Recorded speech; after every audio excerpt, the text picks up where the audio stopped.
காஞ்சிபுரத்தில் கேஸ் கசிவு ஏற்பட்டு தீ விபத்தில் சிக்கிய கர்ப்பிணி தாய் மற்றும் அவரது 8 வயது மகள் சிகிச்சை பலனின்றி உயிரிழந்த சம்பவம் சோகத்தை ஏற்படுத்தியுள்ளது. காஞ்சிபுரம் பிள்ளையார்பாளையம் ஒத்தவாடை பகுதியைச் சேர்ந்தவர் சங்கர், கோமலா தம்பதியினர்.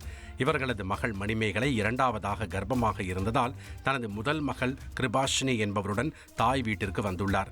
இந்த நிலையில் வீட்டில் கேஸ் கசிவு ஏற்பட்டு திடீரென தீப்பிடித்து எரிந்துள்ளது. இதில் வீட்டிற்குள் சிக்கிய மணிமேகலை மற்றும் அவரது 8 வயது மகள் தீயில் சிக்கிக் கொண்டனர். இதனையடுத்து தீவிர தீக்காயங்களுடன் மருத்துவமனையில் அனுமதிக்கப்பட்ட இருவரும் சிகிச்சை பலனின்றி பலியாகினர். இதுகுறித்து போலீசார் வழக்கு பதிவு செய்து விசாரணை மேற்கொண்டு வருகின்றனர்.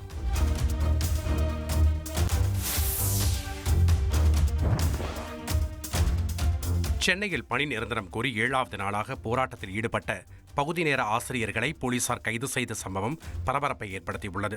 அரசு பள்ளிகளில் 12 ஆண்டுகளாக பணிபுரிந்து வரும் பகுதி நேர ஆசிரியர்கள் தங்களை பணி நிரந்தரம் செய்ய கோரி சென்னையில் தொடர் போராட்டத்தில் ஈடுபட்டு வருகின்றனர். அதன்படி 7வது நாளாக சென்னை நுங்கம்பாக்கம் பள்ளி கல்வித்துறை வளாகம் அருகே சாலை மறியலில் ஈடுபட்ட பகுதி நேர ஆசிரியர்களை போலீசார் குண்டுக்கட்டாக கைது செய்தனர். அப்போது பெண் ஆசிரியைகள் சாலையில் படுத்து அழுது புரண்டது பரபரப்பை ஏற்படுத்தியது.